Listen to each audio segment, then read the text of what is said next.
perfect Zoom weather, nice and cold and cloudy and dark. The cover photo I went with for this topic, I had to go to the town of Livingston to get this one. These are Alex and Jesse McDonald pumping water at their grandfather's well in the old village of Burden, off the county of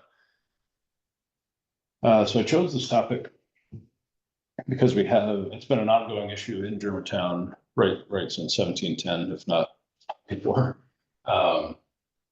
When Robert Livingston the Elder sold the original 6,000 acres of Germantown back to the province of New York, he very deliberately cut those 6,000 acres away from the Roloff Jansen Kill. And there's a couple of things going on there. That was to keep the Palatines off of the Roloff Jansen Kill, which could be used for mill rights. Moving water was a hot commodity in those days. You could build a dam and build a grist mill, build any variety of mill, and generate a good amount of revenue from it. The other thing that the original 6,000 acres of Germantown lacks on the Hudson River waterfront is very much in the way of deep water harbor.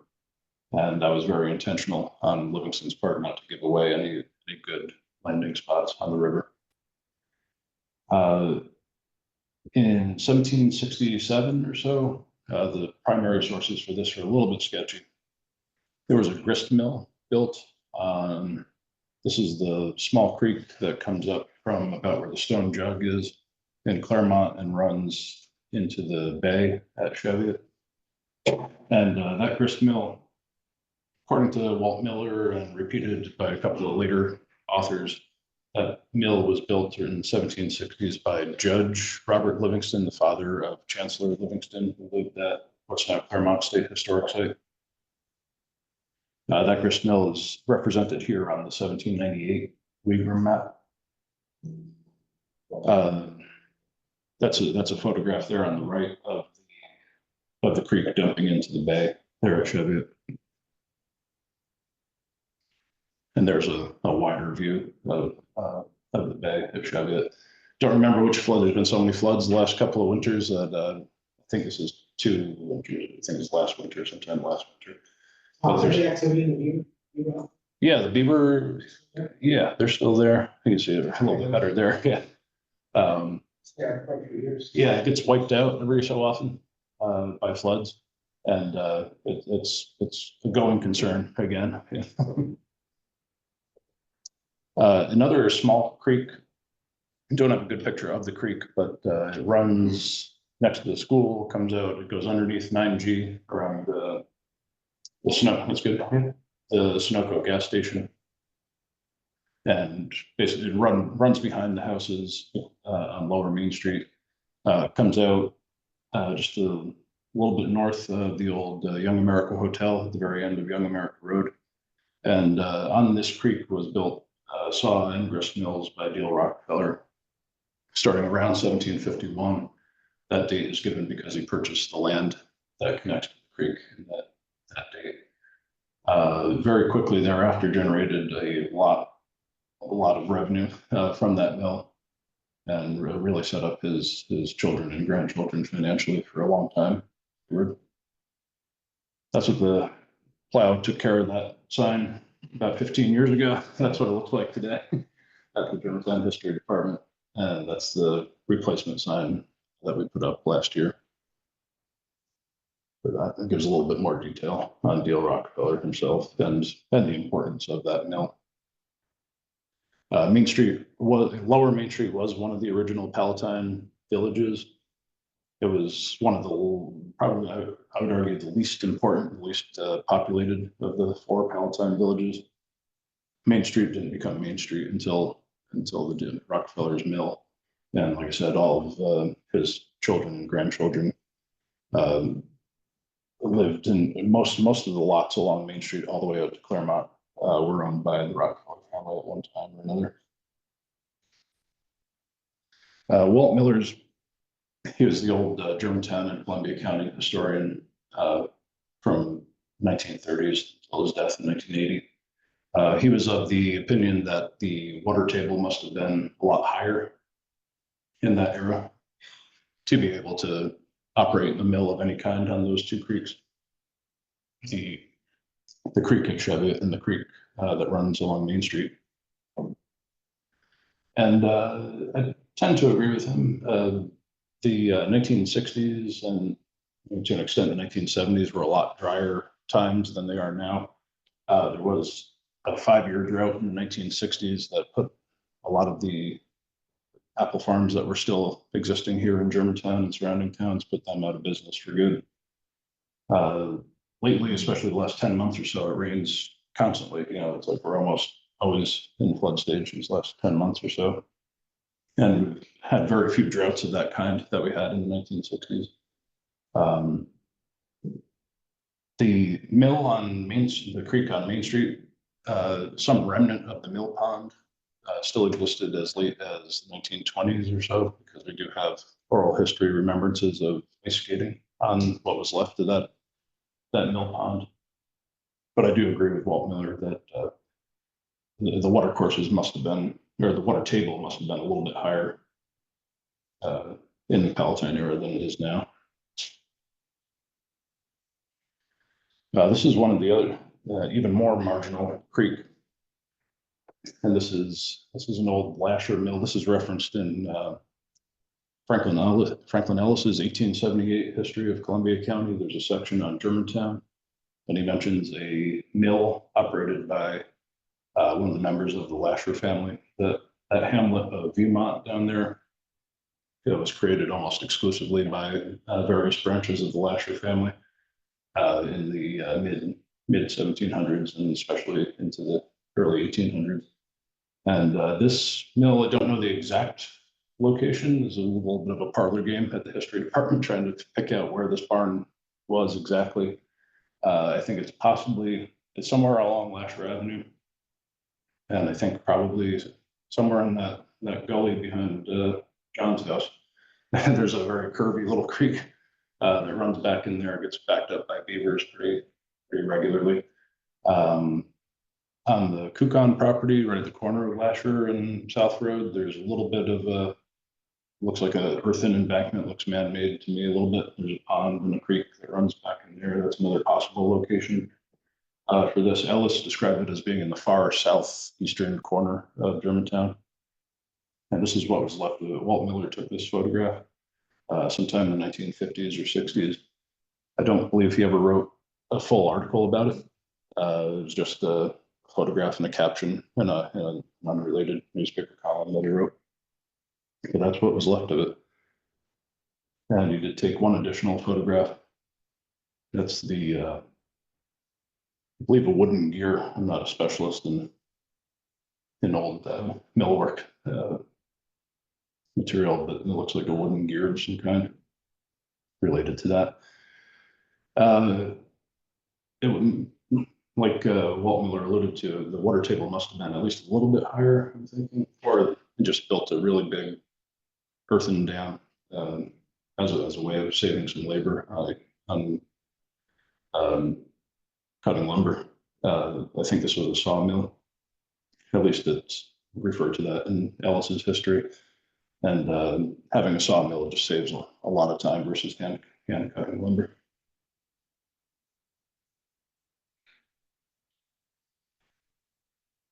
And before automobiles,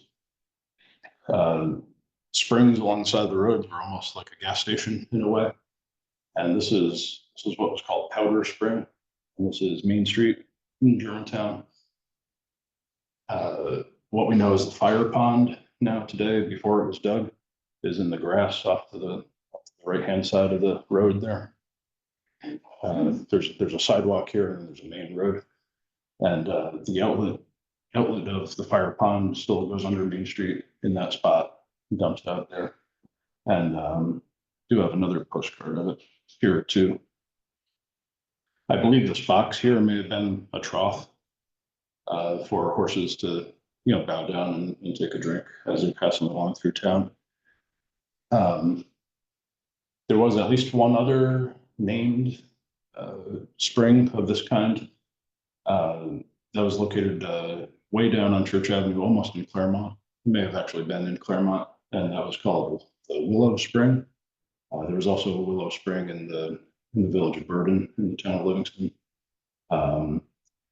If you look at the 1858 Beers Atlas map, there's 3 instances. I don't have it on a slide, but there's 3 places in Germantown where if you look closely, you'll see the letters TR, and one of them is up by the old Tenbrook farm, which is now the Heller farm.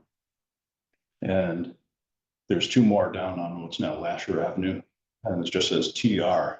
And that was a little bit of a mystery until pretty recently. We came to the conclusion at the history department that that represents trough. So that would be an unnamed version of one of these. The source of the name Powder Spring is another mystery. There's some theories, but yeah, they're not documented in any real way. This postcard is interesting. That's the old ice house in the background there. The fire pond has yet to be dug, and you can see the ice pond where they cut the ice out of is in the background there. You can sort of see the, the retaining wall that holds that pond in. The fire pond was dug in response to the 1923 fire. They couldn't get enough water to effectively fight that fire along Main Street. So that's a big part of why we have a fire pond there to get water to.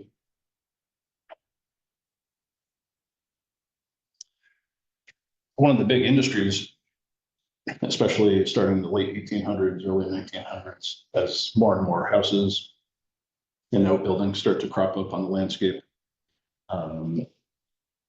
contractors and farmers decide to get into the business of drilling wells. And this is one of Scheffer and Snyder, not to be confused with Snyder and Scheffer, who are a carpentry outfit. This is the Scheffer and Snyder steam artesian well drillers outfit, and that's an example of what they charge for a pump and some pipe there, and suction rod, $15 in 1902 money. And that's the back end of this receipt. And a notable thing here, I don't know how well you can read that. When they were drilling a new well, the last line in the agreement says, if we fail to find water, we are to receive no pay for our work, but may remove our machine, pipe, and tools, and you will have no claim against us for our failure. It's pretty wild, right? They could drill 50 feet or 100 feet and not get paid for it. That's amazing. When I say much later, but the McLean well drilling outfit, they were stationed out of Cheviot. Hugh McLean was an immigrant from Scotland, and he fought in World War I, was a World War I vet, and set up a well drilling outfit in Cheviot. That's him on the right there. I believe it's Archie Coons on the left, Billy Decker. I'm not sure who the third gentleman is there. That's the original Hugh McLean there.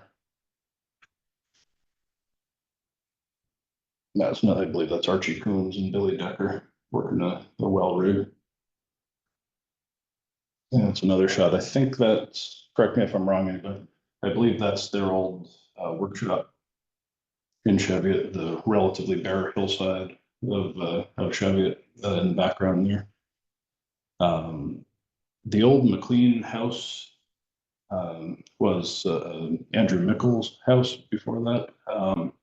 That burned down in probably 1990, 91 or so. So that's gone. I believe their workshop is gone now too. There's a lot of houses in where McLean's had their operations now. One thing I've heard from some of the people who live on that land now is that McLean's never paid to throw anything out.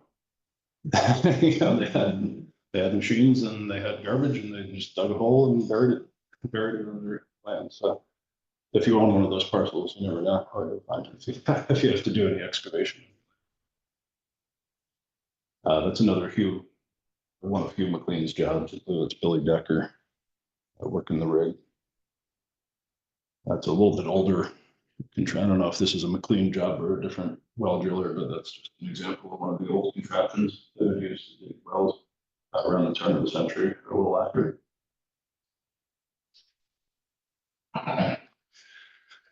The other primary well drillers in 20th century Germantown were the Stoner brothers, and their operations were based out of their place in North Germantown, about where Hoover Avenue comes out onto 9G.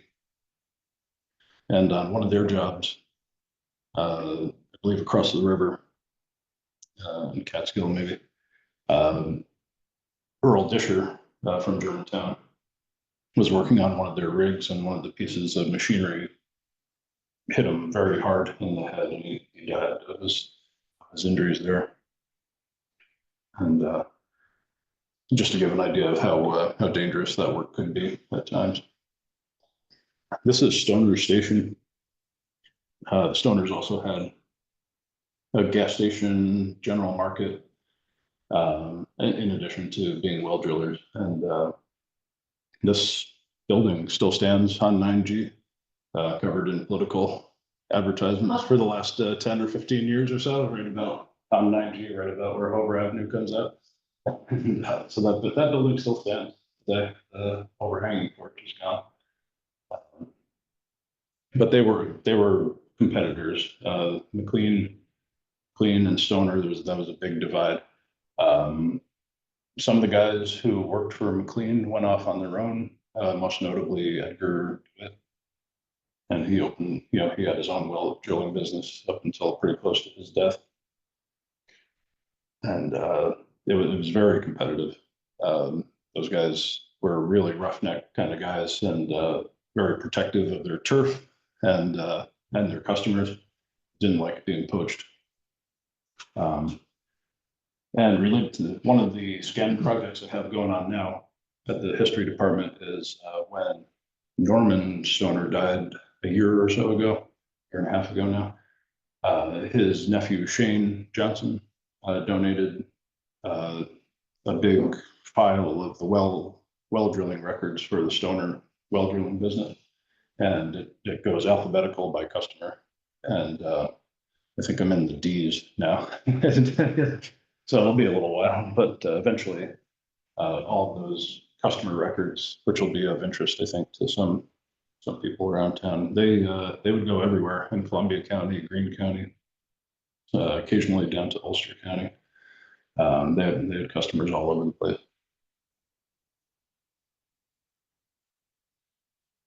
One of the other things you have to consider when we're talking groundwater in Germantown is that Germantown was a fruit producing town until World War II. And even a little bit after that too, right up until that drought in the 1960s. Fruit of various kinds were king. Apples, cherries, grapes were all very big. We used to grow a lot of hay here as well. But for the fruit farms, they sprayed arsenic. They used a lot of lime. There were all kinds of experimental pesticides, various chemicals used. This is Samuel Snyder Shepard's farm, sometimes called Big Sam Shepard, and he's there with the white beard and the long trench coat there. His workers there, that's William Ulmer on top, and I'm not sure who the other worker is. Big Sam Shepard's farm was located off of Maple Avenue Extension, and some of that land now owned by Bard College and Taconic Farms. He had about 100 plus acres. Almost all of that was orchard until the 1970s, when Taconic Farms purchased it.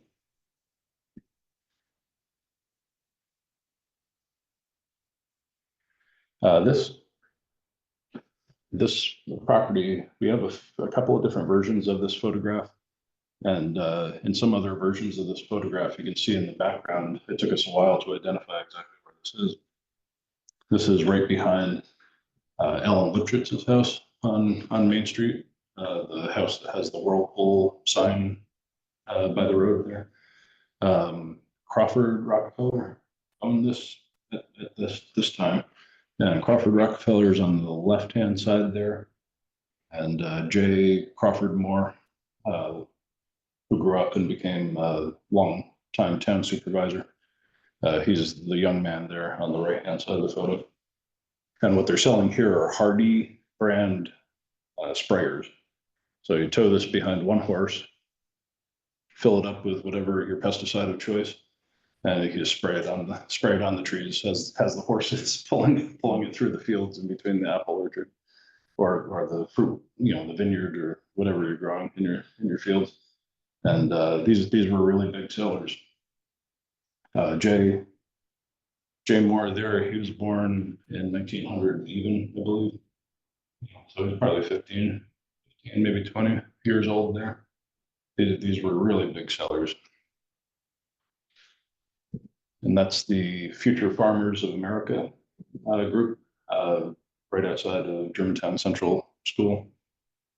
This is about 1950, 55, somewhere in that ballpark. I don't recognize anybody in that photograph, maybe you guys do. But that's another Hardy XXX sprayer. And like I said, virtually all of the land in Germantown was under cultivation as fruit at one time or another since 1710. This is a postcard from what we call now Lower Main Street. At this time, it's called Germantown Station. Young America comes down to the tracks right about here, and that's the old signal tower. I think it is number 77. 78 was at North Germantown.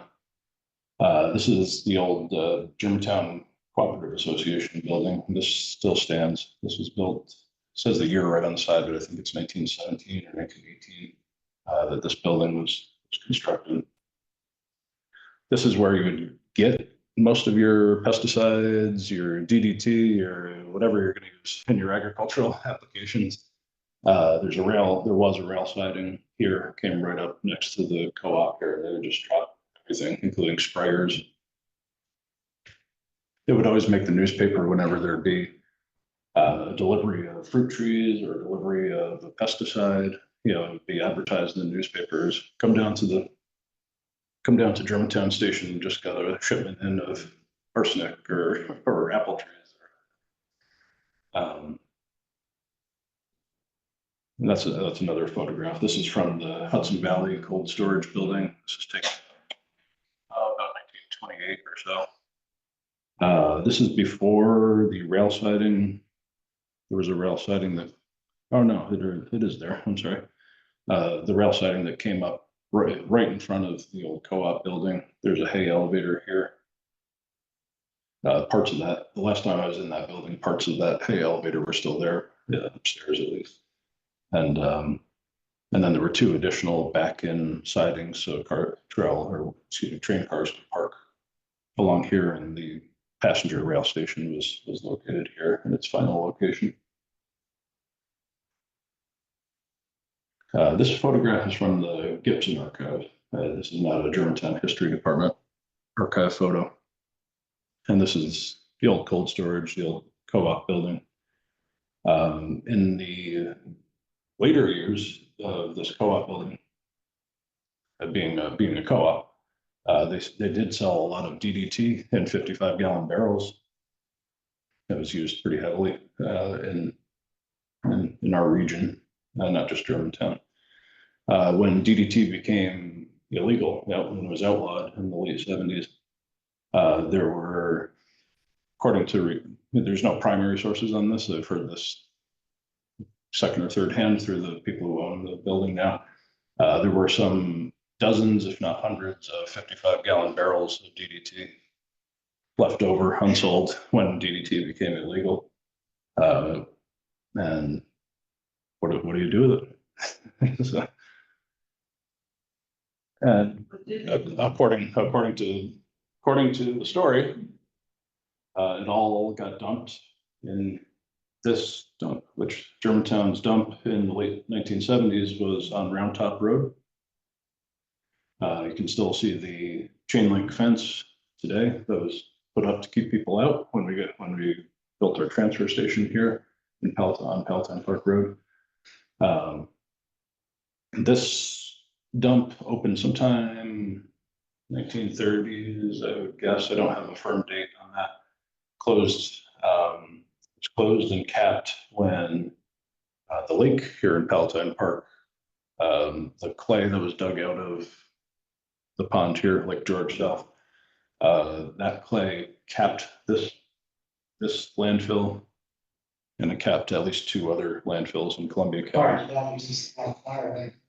Yeah, I have a thing about that in a minute. Yeah, so this would get kind of junky, get kind of filled up, and they would just light stuff on fire to consolidate the pile a little bit. Yeah. This is what we did up until 1983, 1984 or so. Supposedly contractors, I've heard that contractors were allowed to use this dump for some time after it officially closed, as a wink and a nod kind of a thing. But somebody came up from the city with some load of relatively noxious material and dumped it there, and that was the end of that. And that chain link fence has just been rotting away since then, 1980.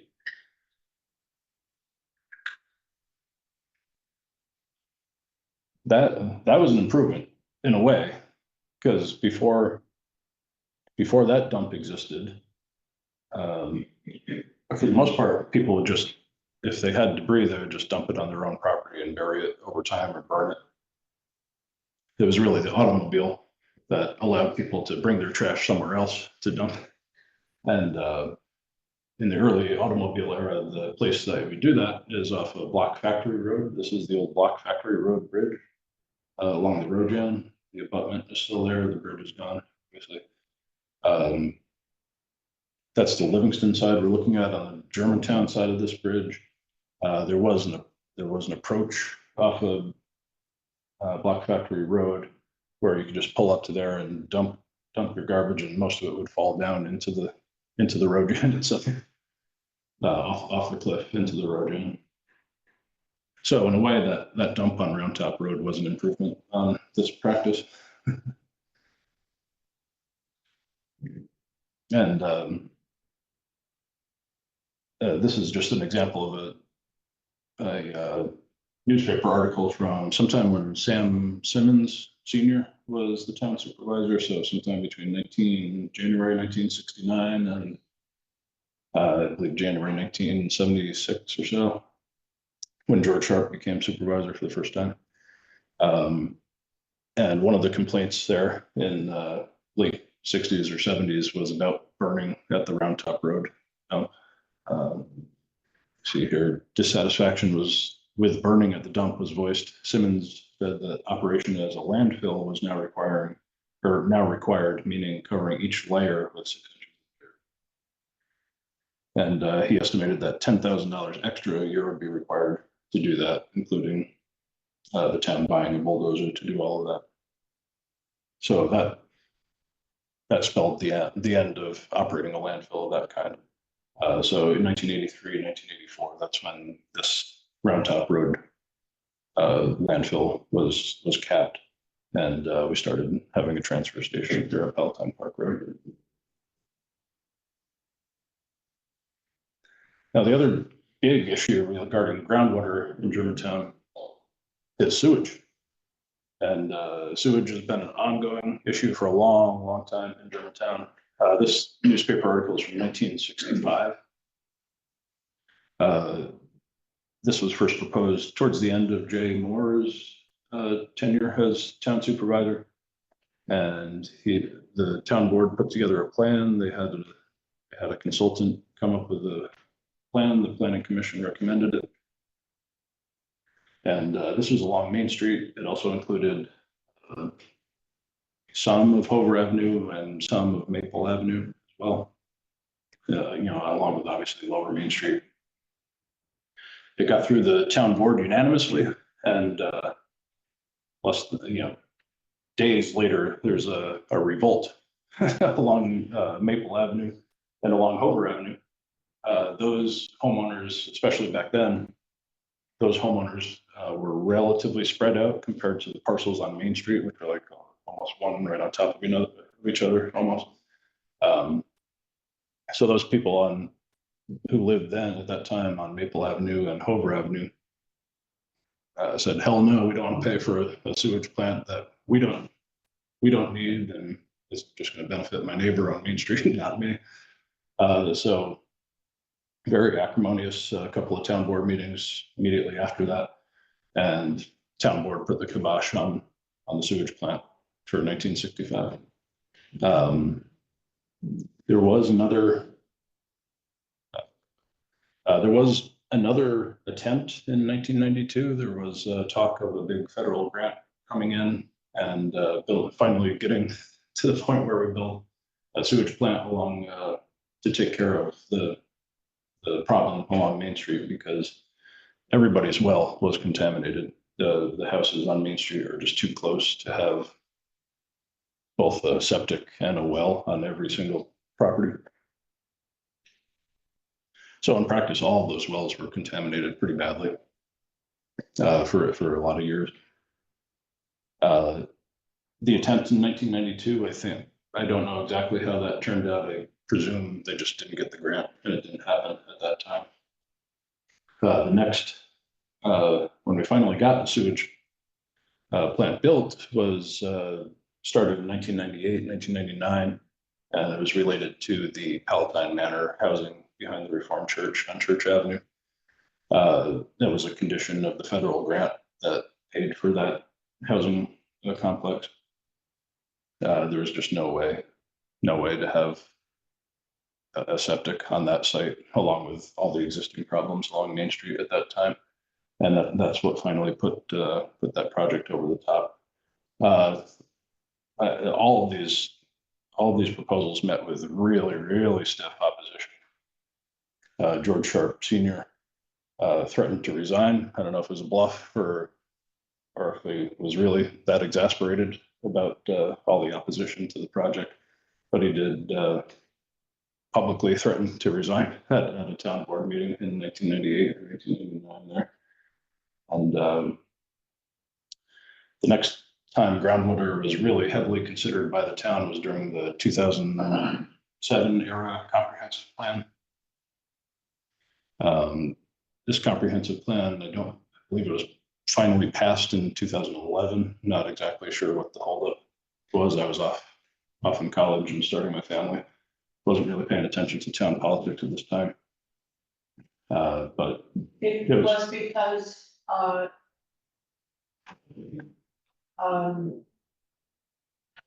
supervisor, who I know very well, his name I'm forgetting right now. right. Thank you. Roy was stuck on this belief that the fact that zoning and comprehensive plan have to be in sync, that meant you couldn't pass the comp plan without having the zoning update, which took some years later. And it was, I think it was an obvious. In any case, that was the reason again. Okay.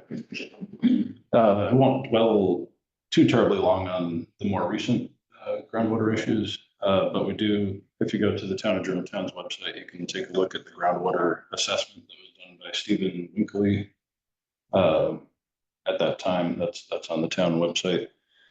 The suggestions at this time in this comprehensive plan and in the 2018 comprehensive plan, which is our current comprehensive plan, one of the either first or second goals that are identified are to make plans for municipal water supply of some kind.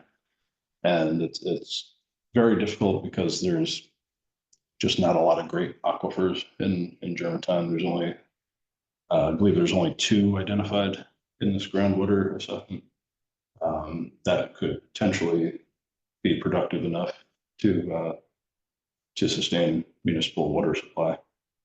And that's what the suggestion at that time by the Bruce Bonsack, who was the chair of that comprehensive plan, was to consider buying land in some of the better aquifer parts of town. And I don't believe that was ever done.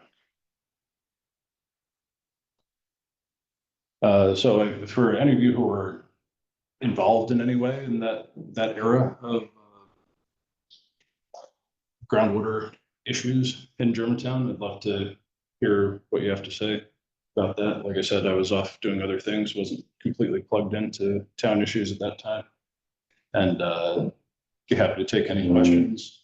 If you want to get in touch with me or take a look at some of my prior work, take a look at Instagram, Facebook, email me, go to the county historian's website or the Friends of Historic Germantown's website. Back at the World War I, storage and Yeah. and as soon as possible was a big source of finding water. It was the, 1,000 miles. I'm not really sure. You probably remember the later eras of those businesses better than I do. We brought this contracted better to see what 1,000 miles. I don't know. And he walked by, so it deep.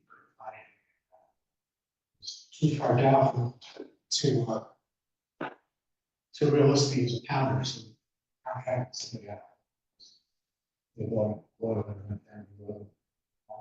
Oh, sorry. I was having neighbors 100 feet down, 300 down. Wow. Yeah, I mean, one of It's the, good, it's good to work. is that right? Okay. I do know that's very hit and miss from parcel to parcel here in town. And the older wells tend to only be about 100 feet or so. And some of the newer wells, people have had to go down 400, 500, 600, 700 feet. The deepest well identified in that groundwater survey was, I think, 700 and change feet down, which is just incredible.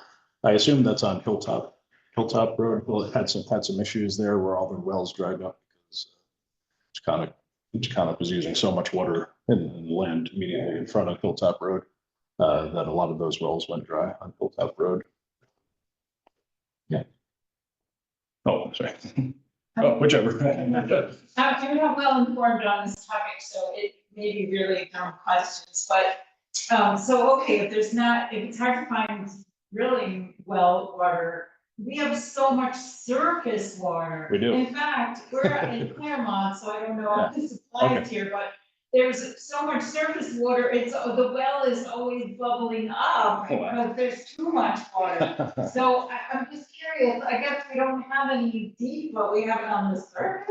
Can you explain that? So one of the issues here in Germantown and probably in sections of Claremont too, is that there's just a lot of subsurface clay. Like Yeah. my mother's house, there's about maybe a foot of topsoil, and then we got like a really thick surface of clay for like at least 3 or 4 or 5 feet. And what that does is it creates a buffer almost, so the water kind of sits there in the upper levels of the soil and doesn't get down into the aquifer, into the land down below where your well is. And that's one of the issues here in Germantown. The water just kind of sits on the surface and either runs off or evaporates and doesn't get down into the aquifer. Okay, so geological history, we were Albany Lake, is that why we have all this clay? And not really qualified to answer. I don't know. I don't know why. I don't know why there's so much. I don't know why there's so much clay. Okay. Yeah, it is a little too. I'm not sure why there's so much clay here in Germantown, but I do know that like I started with, like I start all my talks with Robert Livingston, the elder. He knew that the soil was not really that good for cash crops, at least. It took a while to figure out that fruit grew really well in the soil here. It was not really great for hay or corn or grain or any of the other cash crops at that time. That's part of the reason why the original Robert Livingston chose this piece of land to sell back to the governor because it's relatively useless land at that time. As far as there's no good harbor on the Hudson River. The farmland is kind of suboptimal before they knew that grew really well. Got a question here? Anyone who's interested in this could access the groundwater study. Absolutely, yeah. On the town's website. Yeah, I think it's under useful information on the town's website. Some 60 or so pages goes into some serious depth about the geological particulars that I have no idea about. And there's plenty of maps there as well, so you can kind of look and see where the relatively good aquifers are in Germantown. Yeah, sure. So you mentioned that in the sixties, when there was a drought, a bunch of the farms here went out of business. Yeah. Is it the case generally in Germantown that the farms were not big users of groundwater, they just relied on precipitation most of the time? It's a good question. I'm not, the more animals you have, I think, you have to keep your animals alive. The orchards, I don't think they really watered trees at all. If you have a bad summer, you have a bad summer and you lose your crop. But the more animals you have, you'd have to keep them alive. That was, I think, the main concern. That would Germantown was dictate. known for the orchards more than. Yeah. Oh yeah. But there was certainly some cattle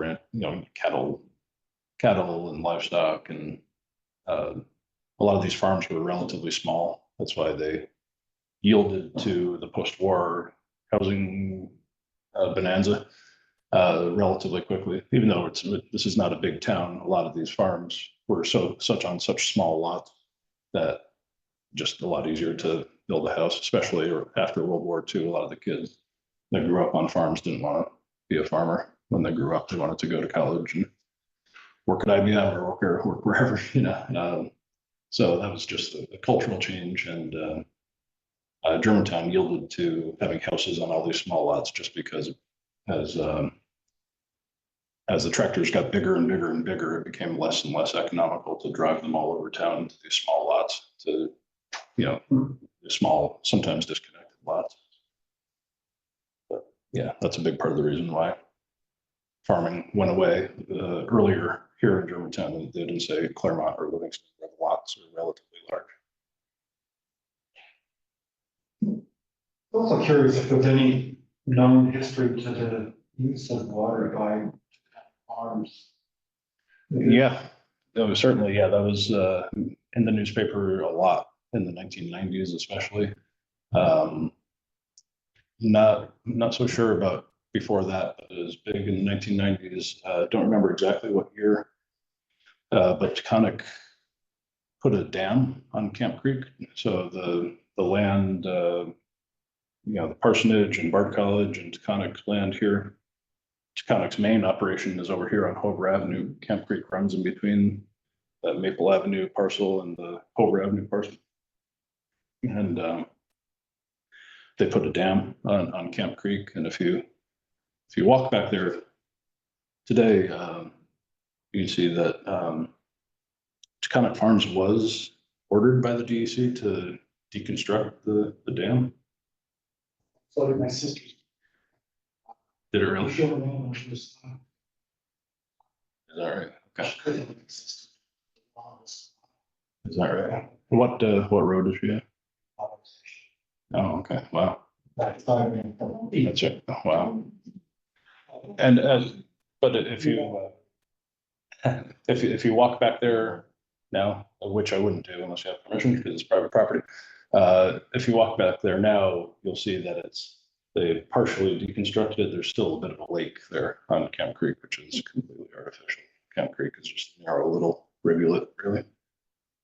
You mentioned mills. Stream of that, this should be also. Yeah. Mills on Camp Creek. I've never uncovered no evidence of anything on Camp Creek. Yeah. Yeah, there is, especially now the way it's been raining lately, yeah. Yeah, oh yeah, yeah. In the dry summer, it will dry up completely, but we do have some primary evidence of the bay where Camp Creek comes out by Northern Boulevard there. We do have evidence of that bay being used pretty extensively before the railroad cut it off. But I've never come across any primary evidence of any dams on So Camp Creek. it's just smaller. Yeah, Yeah. Well, Camp Creek has a bigger watershed than the creek at Main Street, which did have a mill. Yeah. But Camp Creek has a lower angle of flow into the Hudson. Okay. Than the stream at Main Street. The stream at Main Street goes kind of out. and then above, falls off. and then it just goes down. Yeah, I don't know if it's 100 feet, but it's gotta be 75 feet. yeah, Whereas Camp Creek is kind of low, and it's Relatively. 9G already. That big little spot on 9G. Yeah, and that's then right. continues out to the Hudson from there. Yeah. So And Chevy, going over something steep, really helpful for people. and Chevy also has a pretty substantial. It also looks steep at the end. There's a natural waterfall that's still there. I haven't seen it since I was 10 years old, but there is something like a 20-foot waterfall. That's not the waterfall into the bay. It's upstream of the bay, and then there's another pretty substantial waterfall into the bay too. The mini hydro at Bard College that generates a little bit of electricity is also basically on a cliff. That's right. Yeah. Susan. Yeah. Yeah. Is that something president on the other side? What's that? The wetlands behind the parsonage, is that relatively new?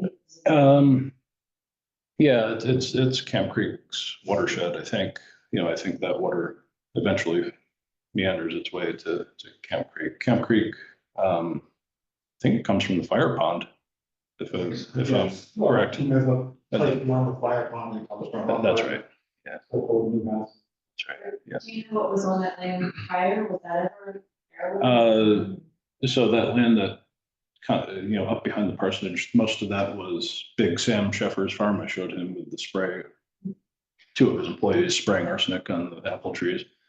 Then he had the big white beard. So that was Yeah. the orchard. It was orchard until when Conic bought that property because it's a good aquifer. It's one of the best aquifers in town. The land they own there immediately north of the parsonage. They bought that, I think, 1978, and the first thing they did was tore out all the apple trees. And since then, they've dug some half dozen or more test wells on that property as well. And and I think leave it there. It's all wetlands.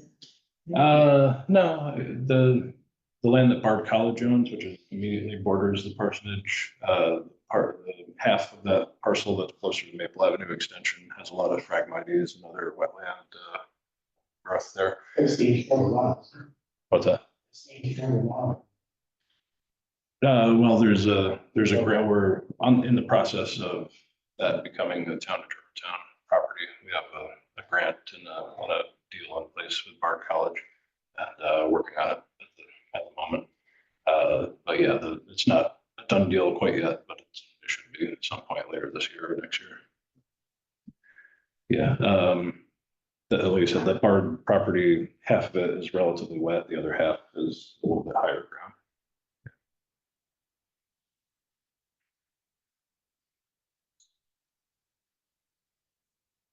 Are there any online questions? Yeah. No, I Anything in the had chat? said nothing in the chat, and I said Okay. they should have permission to unmute.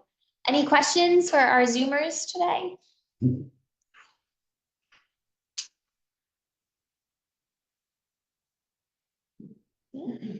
I think we're good. Well, thank you, everyone. Thanks for coming out on such a beautiful day.